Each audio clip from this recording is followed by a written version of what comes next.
Good evening, everyone. I am Brett Y. from Tuscaloosa, Alabama, a grateful recovering alcoholic. I hate to admit this, but this is my first speaker where I've spoke over Zoom. I've been to speaker meetings on Zoom, but I've always wondered what they looked like, what you look at, I guess, when you speak. So bear with me. I'm just looking at all the different faces. Um, all right. So my sobriety date's April 29th, 2009. Some of the things I'm a grateful recovering alcoholic who got sober in Alcoholics Anonymous. My grand sponsor, I heard him say this in one of the first meetings I ever went to, and I thought it was one of the most beautiful things I'd ever heard. So I say it every time I ever tell my story. I thank God for AA and AA for God. That's the absolute truth of what's taken place in my life. This program got me somewhere and connected to something that so many others had tried to tell me about and tried to direct me towards. And it took AA for me to find it. Here's one of my disclaimers. I will talk about some outside things, not to be disrespectful to this wonderful fellowship. I absolutely love it, but it's a part of my story. I hope I don't offend anybody. I just want you to know the truth.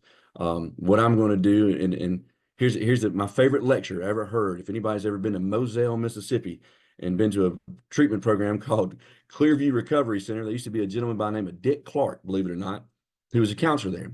And Dick hated doing lectures. And he walked in one day and he said, this is terrible. I don't want to do lecture. I hate lectures. And he looked at us and he said, here you go.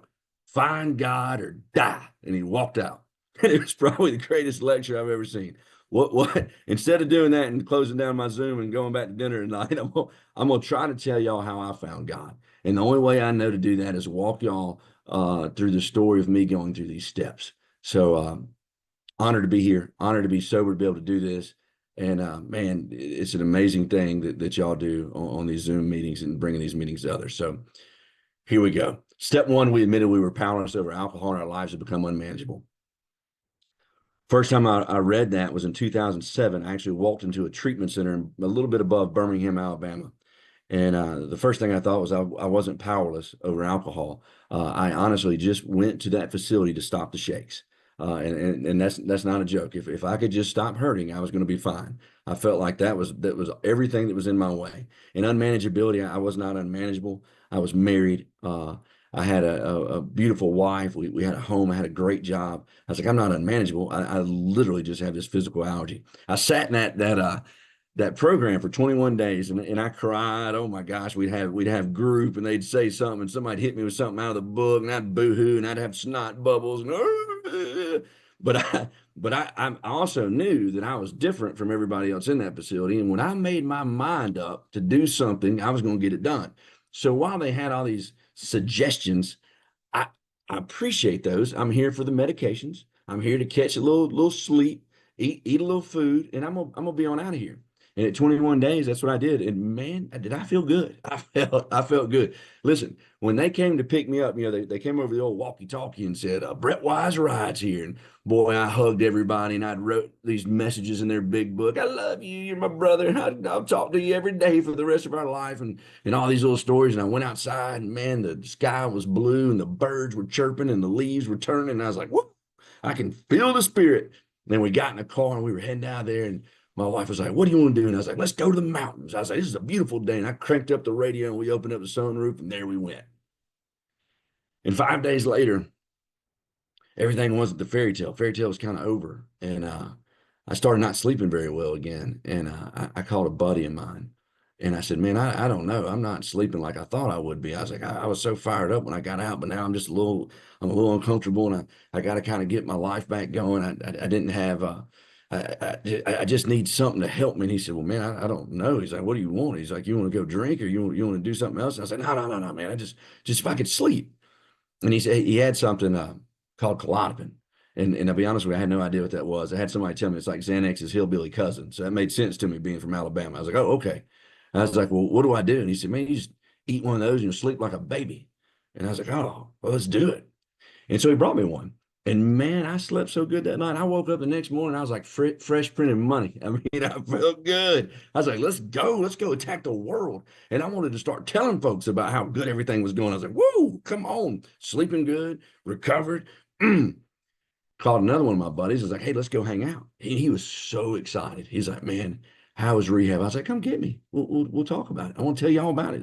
I learned everything. I know the secret now. I can help you too, brother. He said, all right, man, I'll be on my way. I said, hey, before you get here, if you would, I asked him to go pick us up a couple of pills I really liked. I said, go grab a couple of those, make the ride a little bit funner. Man, he begged me. He said, don't do it. No, no, no, no. You had the insurance. You got to go to treatment. You're going to change our lives. You're going to be the man that brings home the solution. All it took was, hey, buddy, I got enough money for both of us. I felt like I could hear the tires squeaking where he threw that thing in a little bit higher speed to go get that. He came and got me. I had this plan. I'd listened to what those people in that treatment center had said. If I didn't drink consecutively, if I didn't drug consecutively, I wouldn't get sick. That was all I was looking for. I didn't want to get sick, but I could control it now. I had the plan. Unfortunately, he brought me those two, and I wasn't going to use again for about 7 days, maybe 3 days, just long enough where I wouldn't, really start feeling bad from it. But y'all know how that story played out. 5 days later, I'd spent $1,200 from our savings account, and I was off and running. And I mean, I was running. It took me 18 months. It was interesting when I left the first time and my wife came and picked me up. She was so excited to see me and she was so proud. And when I saw other people in my family, they all said, you look great. Oh, your color's wonderful. Look at you. Did you gain weight in there? You look beautiful. Look, oh man, I can tell you're on top of the world. This time, 18 months later, as I was crawling into that facility, my wife was praying me to die. And don't judge her. She wasn't praying me to die because she's a mean person. She was praying me to die because she had made some vows and she had promised that she would stick with me through sickness and health. And she didn't believe that I could change. She didn't believe I could get sober. And so her best thinking and her best thoughts were, if he would just die, I would be off the hook.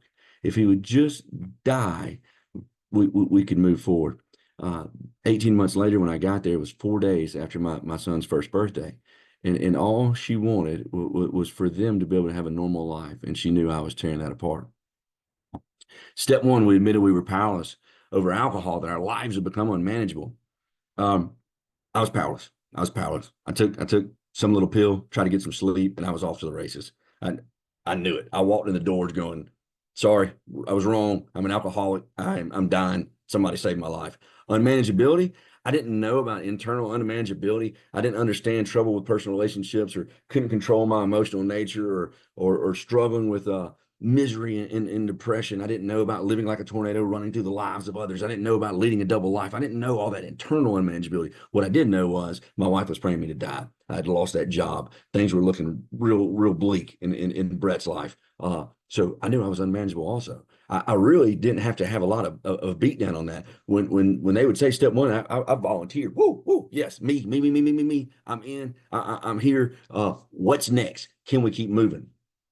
Step two, came to believe the power of granting ourselves would restore us to sanity. I didn't know really the definition of insanity. I didn't really know doing something over and over again and expecting a different result.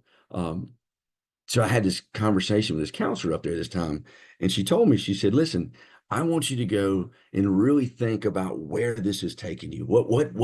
How dark has it got in your addiction? So I had some homework, and I didn't usually do homework, but I'm gonna tell y'all, I was pretty beat down, and I was willing to do just about anything. I didn't care. So I went and did some homework that night, and I thought about two circumstances where it got a little dark. I grew up in a town called Alexander City, Alabama, and I don't know if anybody on here is from there, but one of the beautiful things about the city is we had this big old lake, and man, I loved growing up on the lake. But around that lake, they had all these little watering holes, all these little bars, just real dives. I mean, real dives.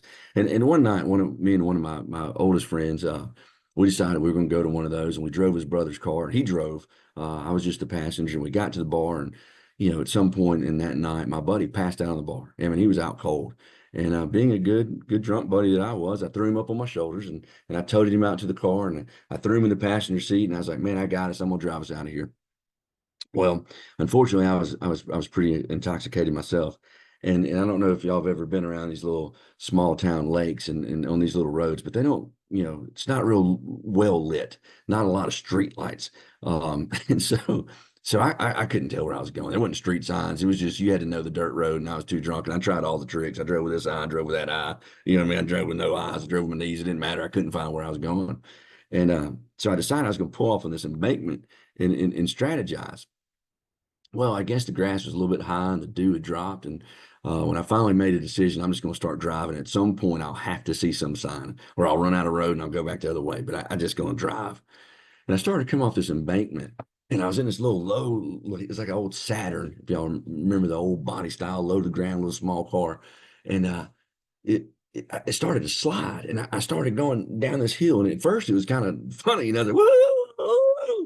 And then all of a sudden, it kind of caught momentum and went all the way down into this concrete culvert. Bam!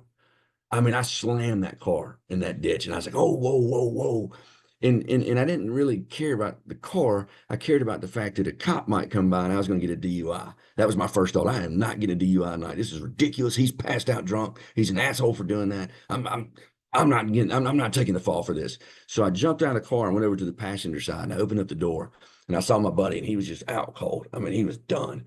So I grabbed him by his neck and his ankle and I shoved him over the console into the passenger seat. I mean, his leg was getting stuck on the steering wheel and I was pushing it in there and I got it in there. And finally I shoved him in that driver's side seat and I sat down in the passenger seat and I was like, all right.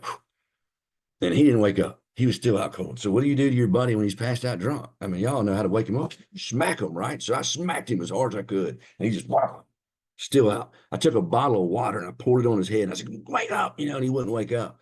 And I was freaking out. I said, we got to get out of here. We got to get out of here.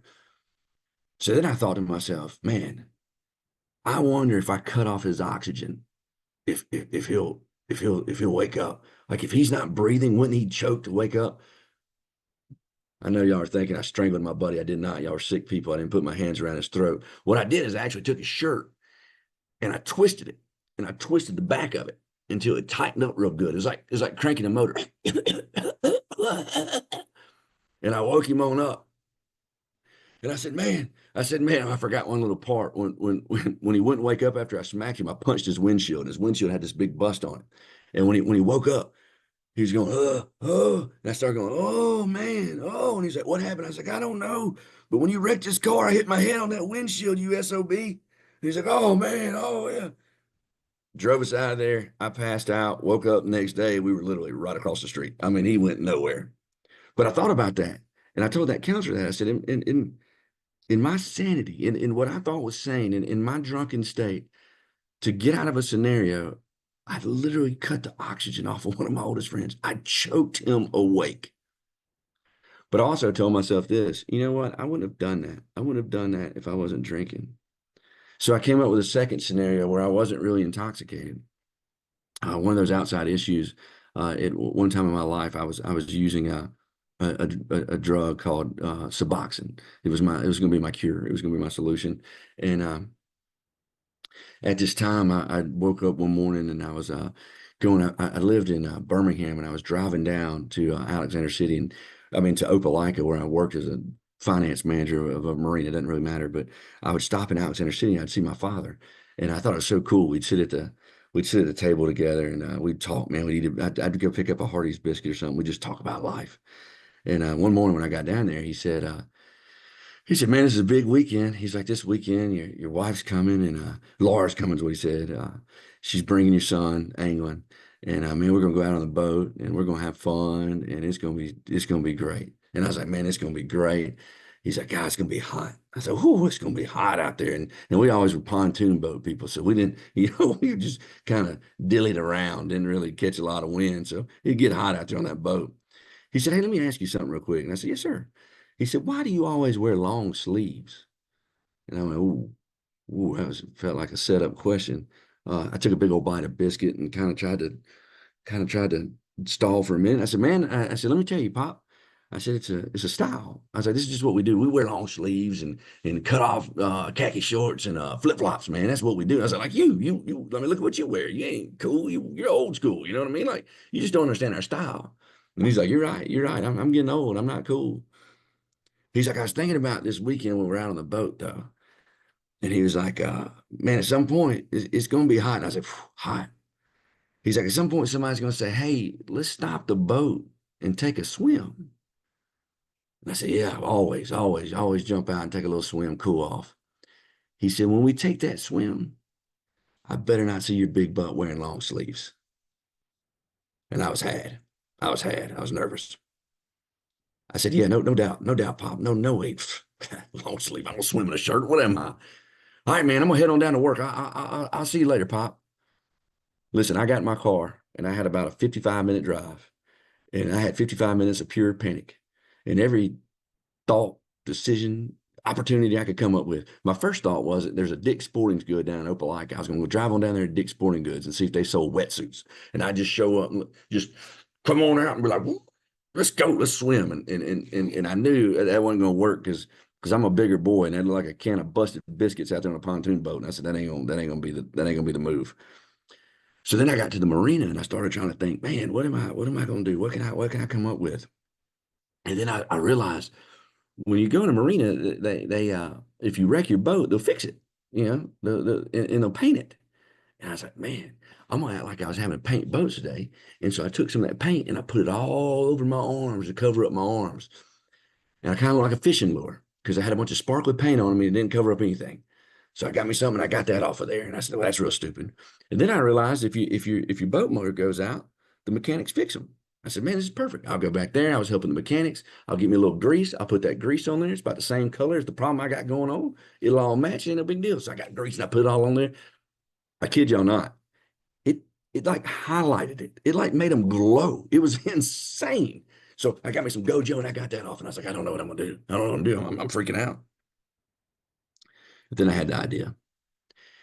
And so I went over to the corner where nobody was, and I dug around this bin, and I got me something, and I got me an extension cord, and I dragged it into the bathroom, and I pulled my arm out, and I took a sander, and I sanded my arm, and I got it good, and I wish y'all could see it. I know you can't, but usually if I'm somewhere by now, I'm walking around, I'm showing folks because I'll never not have the scars from it.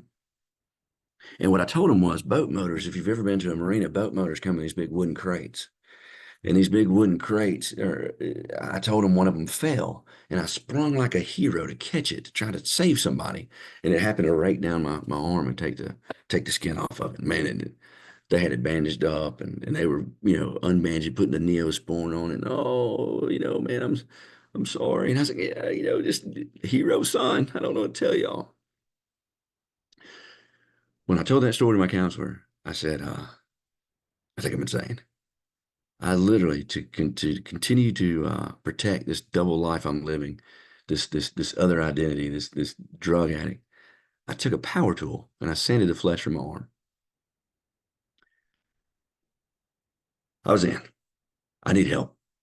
Tell me about this power grade myself. Step three, made a decision, turn our will and our lives over the care of God as we understood Him. I was so lost. I was so lost. I didn't know what to do. Only thing I knew was that I needed more time. I was like, I'm not ready. Um, I told my family, I said, I'm not ready. 21 days didn't work last time. We had this tech, this assistant counselor, clinical assistant who said, he gave me these statistics, and one of his statistics was like, it was like an 80% chance of staying sober for the rest of your life if you went somewhere for a year. I was like, sign me up. I was like, Lord have mercy. If I got a chance for a B, give me a B. Sign me up. And so all this debate and all this talk came about where you're going to go. They told me about Minnesota. There was this big book like Harvard. And I'm a Harvard guy. I'm not a Harvard guy. I'm not anywhere close to a Harvard guy. But I thought in that moment, like, that's what I need. I need to go to the best. This is where I'm supposed to be. I need to go to St. Paul, Minnesota. And my family's like, yeah, that's the dumbest idea we've ever heard. You're not going up there. You have a son that's 1 year old. Your wife can't drag him on a plane. You're going to lose touch. You're not going. Um, Funny, Dana will love this because then they told me that I was going to Mississippi. And and if you're from Alabama, I need y'all to understand the one thing that we have left in this life is we're not Mississippi. So I felt like I was just going backwards. And I'm sorry, I love Mississippi. I worked in Mississippi. Y'all my people. But I'm just telling you, when it comes down to test scores, we just got Mississippi. And now all of a sudden to get sober and move forward in my life, I've got to go to Mississippi. Oh, I was furious. Then they got me though. They told me where I was going in Mississippi was in Hattiesburg, and it's right on the beach. And I do love a good tan. I do love a good tan. And they also told me if I went to Minnesota that they only watch Big Ten football. And I'm an SEC guy. And I'm not going to be watching Big Ten football. How you get sober watching Big Ten football? I'm going to need a little SEC in my life. So there we went. But before I left, uh, my counselor told me something that was probably one of the most important things.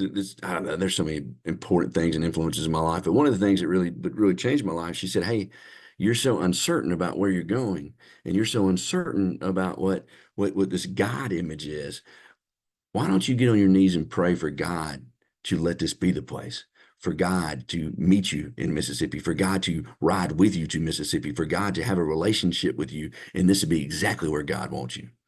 And I did it. And man, if I was a Harvard guy, maybe I would have wrote down exactly what that prayer was that night, because I know it was the first real prayer, not a foxhole prayer, not some please God don't let me go to jail and I'll do all the right things. This was a real heartfelt, come on, Lord, I need to meet you somewhere because I'm dying prayer.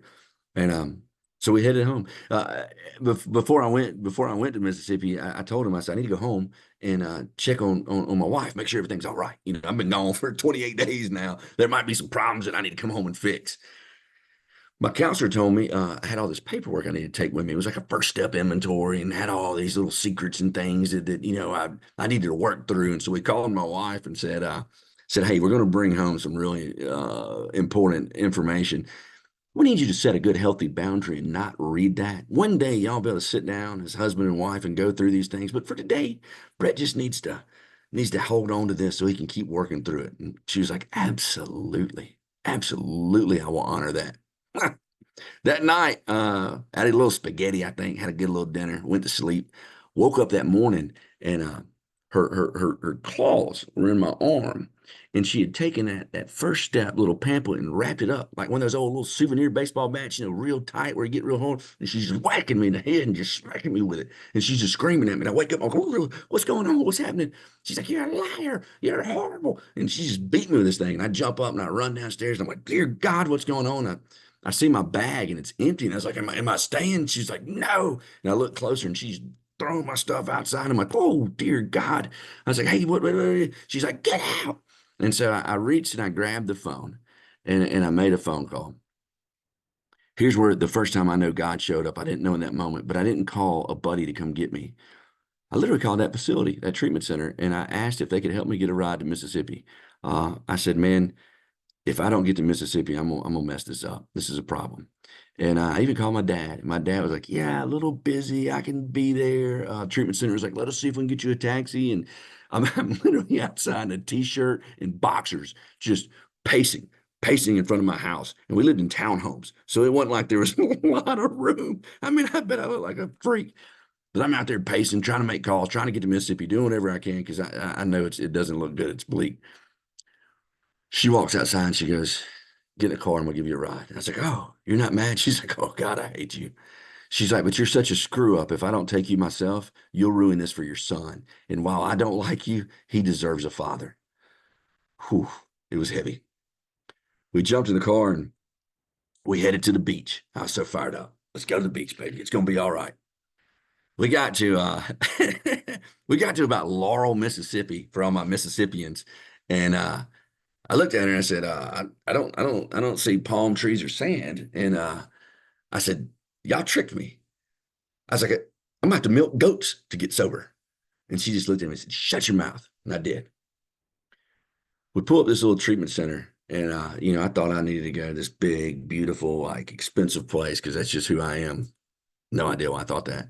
Um, But I had a few things going for me. I'd got my favorite barbecue sandwich from a place called Full Moon Barbecue in Birmingham, Alabama. Absolutely delicious. If y'all come to town, you get you one. And back then, before the COVID, the pandemic, they actually gave you a jumbo barbecue. Now they could give you a jumbo, and it's like a slider. But back it's as big as my face. And I know y'all don't know me, but I got a big face. And it was a big old barbecue sandwich. So I brought that with me. I brought a 3.75-pound bag of assorted flavored Jolly Ranchers because that is what you need when you're going through withdrawal. They're delicious. I got 2 cavities for 2 times of rehab from those dudes, and they were absolutely delicious. And they were going to go with me into treatment. And I walked up there and I was pumped up. I said, I'm ready to check in. They said, what's in your hand? And I said, well, that's a barbecue sandwich and some Jolly Ranchers. I was like, let's go. And they said, sorry, sir, you can't have any outside food or beverages in here. So I went to the parking lot and I slammed this jumbo barbecue sandwich because it wasn't going anywhere. It was going in my belly. I didn't care what they said. I just hammered it. And I walked back up there and they was like, you still got food? And I was like, that's Jolly Ranchers. And they said, sir, that's outside food. I was like, no, no, no, you don't understand. That's Jolly Ranchers. They said, you can't have those. We're sorry. We have a vending machine. I looked at my wife like she was going to give me some money. She's like, sucks for you, pal. So, so I went out to the car and I was like, I just put him in the car.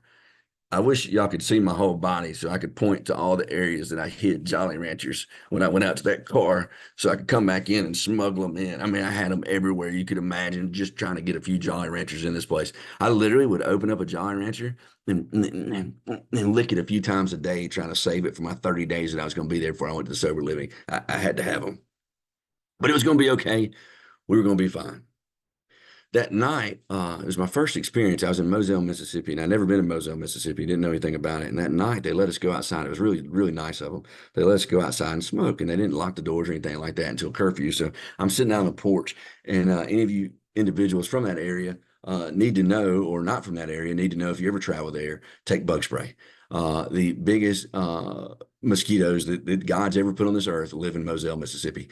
And so I'm sitting out there. You don't swat them, you don't slap them, you punch them. Like you better hit them in the face if you don't want them to come back. And so I'm sitting out there getting eaten by these things. I don't even smoke, and I'm borrowing cigarettes to try to fog myself out just so I can get a little fresh air. And I go inside and I'm talking to this poor little man named John F. He was an awesome, awesome, awesome man that I have so much. He passed away sober, but he was sitting there in his little oxygen tank. And poor old John, man, it was hard on him. He lived hard, but he would literally he'd have to tap on the glass because he hit oxygen. He'd just kind of fall asleep. And I was banging on the window. I was like, Mr. John, Mr. Johnny. He'd wake up. Oh, I was like, y'all got any bug spray? And he's like, man, he can't no bug spray. And I was like, why? He's like, you'll huff it. I was like, damn, I had no idea. I was like, hey, you got any of those little bugs, little towelettes, man? I just wipe down with it. He's like, can't have them. I was like, why? He's like, you chew on them. I was like, damn, I had no idea. I was gonna chew on bug spray. I was like, all right, well, cool. So I went back inside. Next night, some guys decided that they were going to sneak out because Mr. John was on staff and he would fall asleep and they knew they could do it. So they went over to the women's thing and they were all hooking up. Everybody got caught and they were drinking and pulled firearms. Craziest thing you ever seen. It was absolute nuts. So we had this big community. Man, they were so fired up. I'm telling y'all, the treatment staff at this place was so angry and they were screaming at us. And right now I'm trying to figure out where I'm at and why I'm here and what's going on. And they're telling us that these rules are so easy, monkeys could follow them. And I'm a little bit offended. And I'm not having a good time and kind of shaking my head and kind of kicking the floor like I just got here and these folks are getting drunk. Ain't nobody getting sober. I got ate up by mosquitoes, got whelps all over me. And this lady is sitting right beside me and she just keeps looking over at me and she's like saying something to one of her people. And I'm like, whatever. And the guy goes, now that we've gone through everything, maybe y'all can understand our rules. Are there any rules you don't understand? So I raised my hand and it was like, hey, can we talk about the bug spray situation? Ooh, don't ever do that. Don't ever ask that question, apparently, because my little clinical director there just lost his mind on me. All of a sudden, I got dragged into another room and I was told I had a bad attitude. And I told him, I said, you know what? I think there should be a mistake. I'm not supposed to be here. This is not the spot for me. Can I call my family and get out of here? He was like, absolutely you can. I was like, great, hand me the phone. He's like, phone time's tonight. It's like, oh, okay. He's like, we'll cut the phones on at 8 for 2 hours. It's like, good deal, pal. So I left there. This guy, I'm not going to tell you, he sucked. Anyway, it doesn't matter. He was on my fifth step. We're good. Love him. Don't ever, never, never will. But it's okay. I'm not resentful. He sucked. So I left, and that night I was going to go get on the phone. True story, man. This place is a wonderful, wonderful treatment center. I don't work for them. Not advertising. I don't get a Christmas turkey or something for telling y'all this, but they work with homeless veterans. Beautiful, beautiful program. Federal Department of Corrections, absolutely beautiful. Drug court, fantastic. And then idiots like me that's family shove them in there. So there I was, and it was time for the phone call. But I'd met this guy earlier, and his name was Goat. And I have no idea why his name was Goat because he was a massive, massive human being that had come in on a little black van from the Federal Department of Corrections, and he had to do the little perk walk with the chains until they unleashed him. The marshals unleashed him at the front door. Dude was huge. Well, one night in the smoke pit, he was telling us about his situation, that he was only here to get out of trouble. As long as he got out of trouble, he was going to go back home and he was going to camp out outside across the street in the woods from this little gas station. And that night, when the man at the gas station locked the door, cut the light off, locked the door, and headed onto his car, he was going to take his rifle and he was going to blow his head off his shoulders. And he explained to us that it was because this man had killed his brother in an armed robbery. And so he was going to pay him back, save his brother, and he would just go spend the rest of his life in prison. I can tell you, We're all in this little smoke room area, which is can't be legal in any other state in Mississippi. Just for the record, if we're going to bring this up, this was a smoke room that you sat in. You couldn't open up the windows. The walls were yellow, and at one time they were white. It was they had lung cancer on the walls. That was the wallpaper. It was unbelievable. But anyway, it's fine. We're all in there. And we're listening to the story. Nobody, not a soul in that room discounted what Goat said. We all knew that he was definitely going to kill somebody. Moving back forward to phone time, the phones have got cut on at this facility, and on my side of the hall, you can't cross over to the other side of the hall. It's just not appropriate. You got to stay on your side if you're going to use the phone. I go to get on the phone, and Mr. Goat is already on it. He's already using the phone. No big deal because they had a little blackboard with some chalk on it, and you could write your name and the time that you wanted to use it. And we had 2 hours, and I wasn't really worried about it. Matter of fact, I wasn't even going to write my name and bother him because you only get 10 minutes for a phone call, so it'd be no big deal. I come back about 9:30. It's been about an hour and a half. Goat's still on the phone. Sounds like he's like mid stride. I mean, sounds like it's a good conversation. Things are going well. So this time I decide I'm gonna take a piece of chalk and I write my name up there and I go, you get 10 minutes to talk. So it's 9:30. Sweet. We'll give him 15. I'm gonna put 9:45 down. Brett Y 9:45. Come back about 9:45 and I'm listening. And man, he really seems like he's in a good conversation. And I hate to really disrupt him a whole lot. So I scratch out the 9:45 and I put 9:50. Let's get another 5 minutes. I'm like, hey, man, me and you. And I walk off. 9:50, I come back, still not letting up. You can listen. You can listen to someone on the phone. And you know if they're like, all right, gotta go, gotta go. No, I didn't hear any of that. So I was like, 9:55, and I kind of tapped the board. Hey, just 5 minutes is all I need, buddy. I gotta make a call because I'm trying to get up out of here. 9:55, I come back and I'm gonna tell you he still hasn't changed his mind on this phone call. So I get a little angry and I slam my fist into that blackboard. And I look down at him because he's sitting in a chair and I'm standing up. And I look down at him and I say, hey man, let me tell you something. You've been on this phone for 2 hours and 55 minutes. There's a lot more of us here in this facility. I need to make a 5 minute phone call. You're not showing me any respect, and I got a problem with it. He said, hold on a second. And he stood up and he looked down at me and he said, dude, if you ever yell at me again, I'll take this phone and I'll ram it up your, and you will die from the repeated penetration of this cell phone up your. Be honest with you, folks. I believed him. I believed him. I felt like it probably would hurt, but I believed him. I knew that phone probably had a chance. So I looked at him. I said, you're right. And I'm sorry. And I'm gonna head back to my room. I figured that was the end of it. You know what I mean? Like that's probably it. Goat didn't abuse me with the telephone. We're gonna be all right. I get a little knock on my door, and there's the sweetest little lady that you've ever met. And she knocked on my door and she said, hey, honey. And I said, yes, ma'am, what's going on? She said, I'm gonna need you to get your stuff, your clothes and your toothbrush and head on down here to the women's unit with me. And I was like, well, why are we going down there? She's like, oh, honey, you've made Goat mad. He'll come in here in the middle of the night and kill you. I was like, no, that's not true. We're not gonna do that. She said, oh no, he'll kill you. I said, let me get a toothbrush. So I went down there, I got my stuff, I slept in that other room. The next morning, U.S. Marshals showed up. They took him off to jail. I thought this is crazy.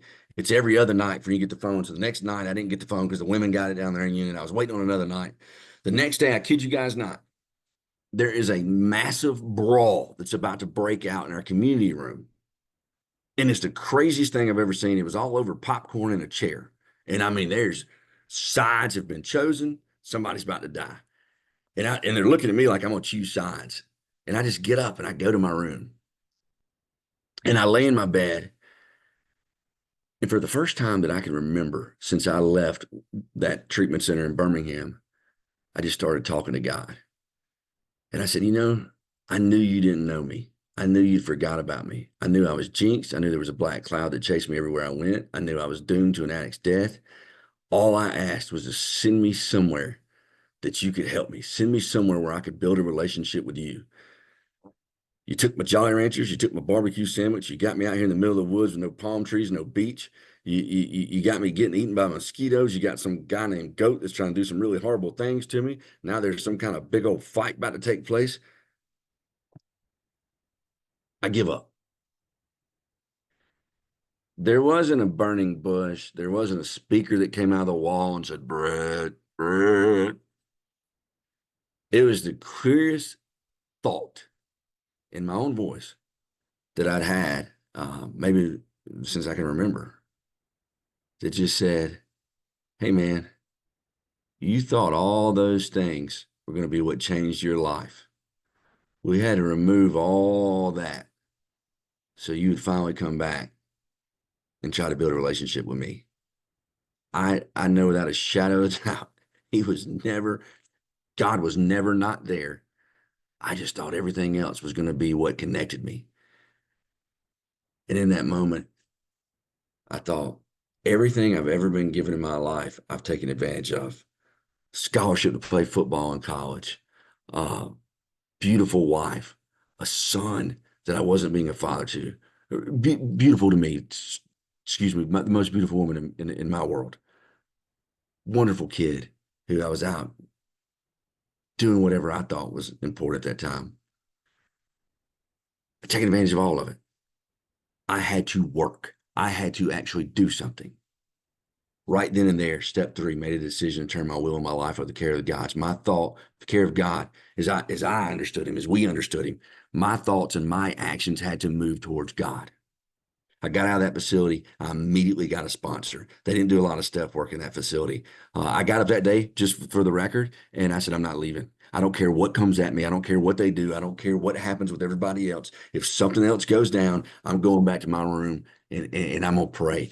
I'm going to invite God into every aspect of my life to the best of my ability. Was I perfect? No, no, no, no. We're not saying I didn't go into sainthood. I just started recognizing I needed God in everything I did. And I got out there and I got me a sponsor and I met that sponsor. And I told him my experience. He said, fantastic. He said, you've only made decisions though. Now it's time for step four. We're going to make a searching and fearless moral inventory of ourselves because that's where we get into action. And now we're going to take some real action. And man, I got in that thing and listen, I really did. I wasn't great. I don't know why they gave me a scholarship to play football, but there I was and I worked hard and I did all the things, but I never worked as hard as I did on that inventory. And my roommate, when I moved out of that sober living, was drinking immediately, and I'm tied into a lease with him. I can remember him walking around drinking tall boys, and I'm just writing. I'm just writing. I'm just digging in, and I'm praying, God, remind me of everything. Tell me all of it. And I'm just writing. I'm just writing. I'm just writing. I'm just writing. And then we did my fifth step. That was pretty cool. I hear people talk about how scared they get of fifth steps, and I don't understand why. There was nothing on that paper that I didn't already know. And quite frankly, there was nothing on that paper that didn't already haunt me. So giving it to someone else seemed like the greatest gift I could have. Allowing someone else to say, hey, listen, this is the crap that keeps me up at night. This is the crap that gives me shame, guilt, that makes me feel horrible about who I am. What can we do with it? I mean, it felt selfish, to be honest with you, because I was handing them a pile of crap. And we went through this fifth step and we trudged, man. We trudged. And I remember him looking at me at the end, and I was furious. Like I was seeing it. He was showing me my part. We were going through these things, and I was just mad. And he's like, dude, you're like the silly guy. He's like, you're always cutting up, you're always laughing. He's like, but you're pissed. And I was like, oh, I can't tell you how pissed I am.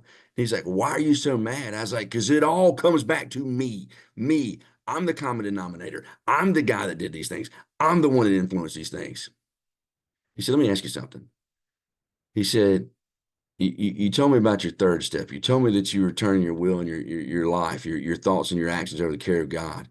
He said, in that process, if you ask God to forgive you, and I said, absolutely. He said, do you believe the God of your understanding forgives? And I said, oh, absolutely. And he said, then why is it you're still playing God and think you're bigger than him and can't forgive yourself? That was my burning bush. That was my moment. I I get chill bumps right now, and that's almost 16 years ago, just thinking about how free I felt in that moment, and how thankful I was for those words. He said, you're going to do your 6 and 7. You're going to take some time after that. You're going to have an hour of some reflection. You're going to read the instructions in the book, and let's go. Man, I did 6 and 7. I was like, easiest steps in the book. The very next day, I was in a meeting, and this lady goes, 6 and 7. Well, this is going to be our topic for tonight. Everybody thinks it's real easy. Let me break it down. She's like, what we're really looking at is your overdeveloped negative instincts and your underdeveloped virtues. And I was like, oh, dude, that kind of hit me. That kind of hit me. Let me know that I had some work to do. I was like, all right, well, I definitely have some underdeveloped virtues, but these negative instincts are nasty. To be honest with you guys, 16 in, and I still got them, right? I mean, I have not, nobody has tapped me and made me Jesus or anything else anybody on this thing believes with. I'm still working on them. It is awesome though. But isn't it cool that I get the opportunity every day to continue to look at them? And this program reminds me, whoo, slow down, look at it. Step 8, made a list of all the persons we had harmed and became willing to make amends to all of them. So I had that with my sponsor, right? We went through it, no reason to go there and go here. The most interesting there, to be honest with you guys, was my mother-in-law. God bless her soul. She passed away in 21. But she was a really sweet little lady that was a school teacher for 25 years and a really soft-spoken to me anyway. And during that amends, she'd gotten Parkinson's, and so she couldn't walk, and her little feet kind of shuffled, towards the end. And at this time, even when I got sober, it really had taken effect on her. And she's like, "You ever notice how I walk real slow?" And I was like, "Yes, ma'am." She's like, I struggle with balance. But you ever notice when I see you, I pick up the pace?" And I was like, "Yes, ma'am." She's like, "That's because I might kill you." And I was like, "Yes, ma'am." Uh, there was actually an incident one time where we were sitting around in a den and she was struggling. This was late, and she actually told me while she still had some clarity, she's like, "I can't tell you how glad we are that you're back and that y'all made things work." But there was one time that's really hilarious where we were sitting around in a circle and she was going through the room and she's like, I know you, you're my daughter, and I know you, and I kind of know you." And she looked at me and she's like, "I can't remember who you are, but I know I don't like you." And I was like, "Oh," so it was awesome. Um, Step 9, made direct amends to such wherever people we talked about would injure them or others. Um, Mother-in-law, step 10, continue to take personal inventory, and we were wrong, promptly admitted it. Man, I've that's grown for me over the years. I used to always just ask my sponsor. I really do have like a committee now, where I go to people that I truly trust and people that I love. I don't have this is like don't feel sorry for Brett. That's not what I'm trying to do here. I don't have a lot of friends, but I have a few really good friends, really good, sober friends that I know I can call and I run scenarios through to them, and they're really good friends because they won't let me off the hook just to make me like them. They'll tell me the absolute truth. They're like, "Man, you screwed that up." You know what I mean? Or they might tell me, "Hey, man, nah, man, you handled that correctly." And I love them, and they know I love them. And I call two of them. We FaceTime about once a week, and I called them both before this. And it's like, "Hey, man, let's get a little prayer in." I usually jump around and use my hands a lot. I don't know what it's going to be like, just a headshot. They're my people, but I love calling them and I love working on that inventory. And I always try to promptly admit it. I always try to come back to the truth and say, "Hey, I'm sorry. I screwed that up." Even which isn't always appropriate at the time, but I try to find a way to do that with people that I manage. Uh, Sorry, Jay's telling me to speed up. Slow Alabama talking man.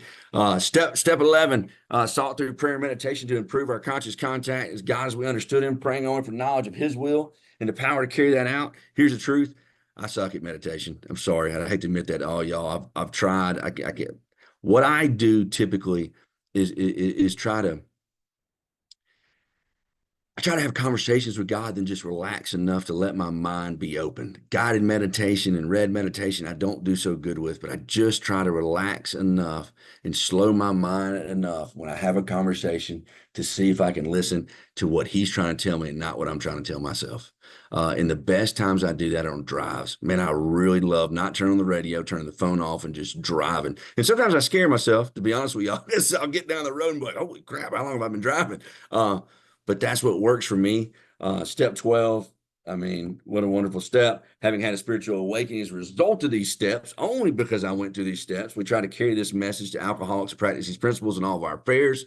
Um, you know, Here's the truth too. Sorry, I hope I don't cause judgment here. I don't really, with my travel, work travel, and some of the things I do and trying to get home to be with my family, I don't have a schedule that's conducive to really sponsor folks. I don't, and it's not because I'm not willing. It's because I know I'm going to be a terrible sponsor, and I want them to have somebody that's going to go to the meetings with them, that's going to show up, that's always going to be there, and they can always answer the phone. But I never don't answer the phone. And that's how I try to spread this message. And I never don't answer a question when somebody asks me. I don't care what the setting is. I don't care if it's a school event for my kids. I don't care where I'm at.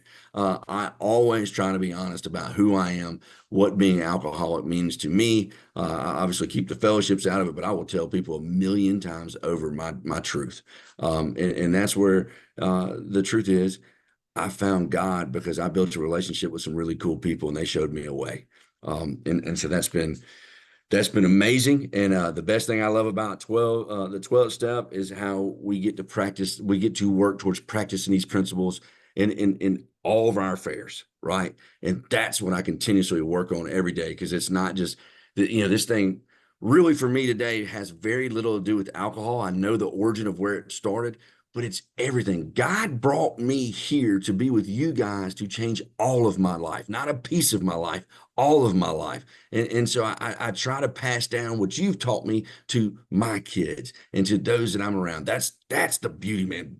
All of my affairs is the magic of this whole thing. All right, I got 3 minutes. So I got to tell y'all what it's like today. And that wife that was praying me to die. In May of this year, we'll celebrate 19 years. We made it through it. Super cool. Best friend. It's unbelievable. She's in there with the kids, probably watching TV or doing something. Doesn't feel well today. I cooked this big old pot of spaghetti, so super excited to go eat that with him. Oh, and I said kids because that little boy that I left 4 days after his first birthday, our son, he turned 17 in April, but his sister, she'll turn 13 in March, and their little brother will turn 11 in July. It it's a good life. It's a good life. My kids, they're not perfect. They bicker and argue like all the other kids. My two oldest are runners. It'll be interesting to see if my third is, but my oldest is actually pretty good.